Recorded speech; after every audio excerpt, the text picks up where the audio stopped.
రాజకీయంగా మనసులో నాకు ఒక కోరిక ఉంది, అది నవంబర్లో చెప్తుంది.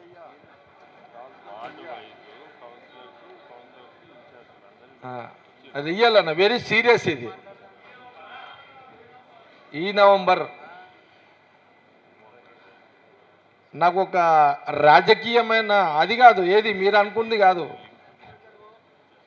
మీరేదో అనుకుంటున్నారు అది కాదు, సీఎం సబ్జెక్ట్ కాదు కాదు కాదు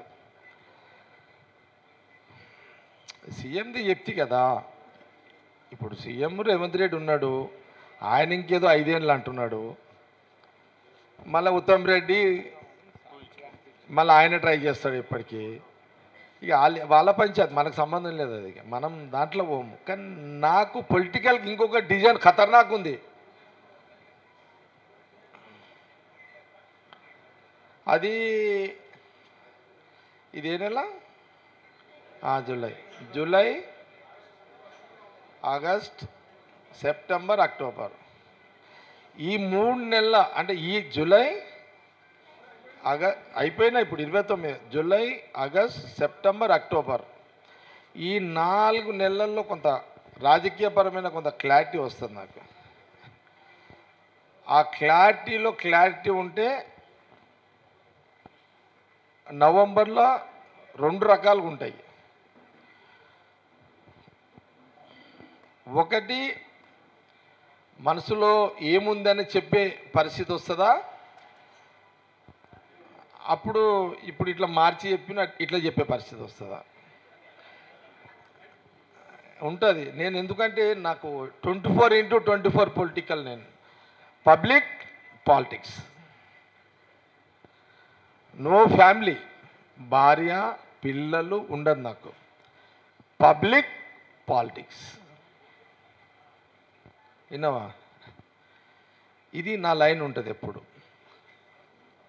కాబట్టి మళ్ళీ మీతోటి నవంబర్లో షేర్ చేస్తా.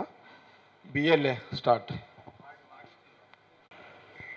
దానికి కారణం ఏంటంటే 3.5 సంవత్సరాల క్రితము రాహుల్ గాంధీ గారు ఒక 40 మంది నాయకులని ఢిల్లీకి పిలిచారు, మీకు idea ఉందనుకుంటా. 3.5 years back.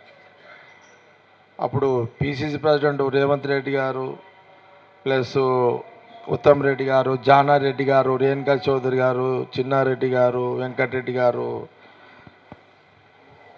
Rajagopal Reddy గారు, అందరు ఉన్నారు అప్పుడు. చాలా అంత సీనియర్స్, మధుయాషి గౌడు, మన మహేష్ గౌడు, ఇట్లా ఇదంతా సీనియర్ లీడర్స్ అందరు ఉన్నారు ఆ రోజున. సరే, ఆ లోపల అందరూ 3 నిమిషాలు 4 నిమిషాలు మాట్లాడారు. నేను ఒక 15 నిమిషాలు రాహుల్ గాంధీ గారితో మాట్లాడినా, అంటే అందరి ముందే. నేను రాహుల్ గాంధీ గారితో మాట్లాడేటప్పుడు ఆయన ముందు కాంగ్రెస్ పార్టీ రాజకీయాల గురించి కానీ ఎక్కడ కూడా ఆయన ముందు ఏం మాట్లాడలే. నేను ఆ రోజు రాహుల్ గాంధీ గారికి ఏం చెప్పినంటే, సార్ రాहुल जी, मैं रामनगर राम मंदिर से शुरू हुआ, రామ్నగర్ రామ్ మందిర్ నుంచి ఒక స్టూడెంట్ లీడర్గా నా ప్రయాణం మొదలైంది సంగారెడ్డిలో. वहाँ से शुरू हुआ मेरा, मैं राहुल जी, मैं रामनगर राम मंदिर से शुरू हुआ, वहाँ से दिल्ली आपके घर में अंदर आपके सामने बैठा हूँ. రామ్నగర్ రామ్ మందిర్ నుంచి ప్రయాణమైన ఒక జగ్గారెడ్డి ఈరోజు ఢిల్లీలో రాహుల్ గాంధీ గారి ఇంట్లో మీ ముందు కూర్చున్నా. ఇది జగ్గారెడ్డి లైఫ్. ఎక్కడ సంగారెడ్డి, ఎక్కడ రామ్నగరు, ఎక్కడ రామ్ మందిరు, ఎక్కడ ఢిల్లీ, ఎక్కడ రాహుల్ గాంధీ అని ఇంకో మాట అన్నా. రాహుల్ जी, మీకు कई एक दिन आपके सामने ऐसा बैठ के बात करने के लिए मैं ट्राई किया, मैं यहाँ सक्सेस हुआ.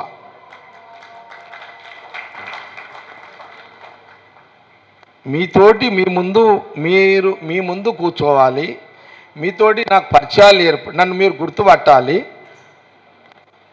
అది నాకు ఒక కోరిక ఉండే, అది నేను రీచ్ అయినా అని చెప్పిన.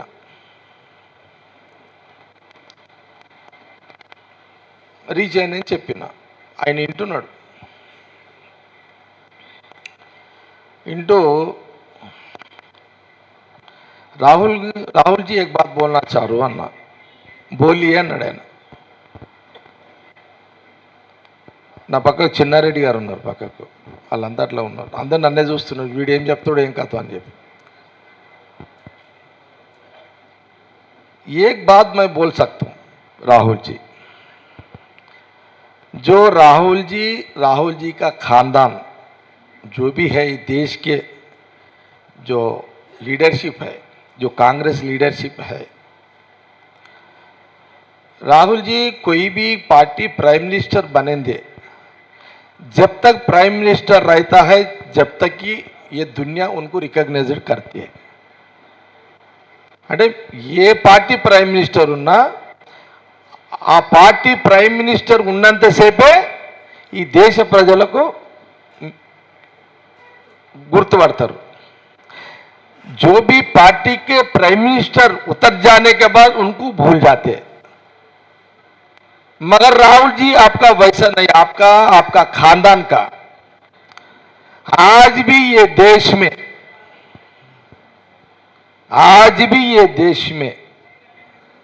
ఈ రోజు కూడా ఈ దేశంలో మహాత్మా గాంధీ తర్వాత Motilal Nehru, Jawaharlal Nehru and top Indira Gandhi and Rajiv Gandhi, president Sonia ji, Rahul ji, Priyanka ji.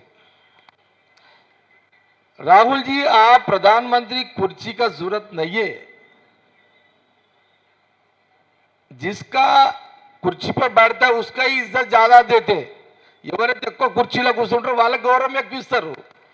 Rahul ji, आप कुर्सी से इज्जत नहीं है आपको. आपका ब्लड, आपका खानदानी, आपका इज्जत है అని చెప్పిన. ఇదే చెప్పిన నాకు. మీకు ప్రధానమంత్రి పోస్ట్ తో సంబంధం లేదు. మీకు आप प्रधानमंत्री का पोस्ट से नहीं है. आपका खानदानी कुर्बानी, आपका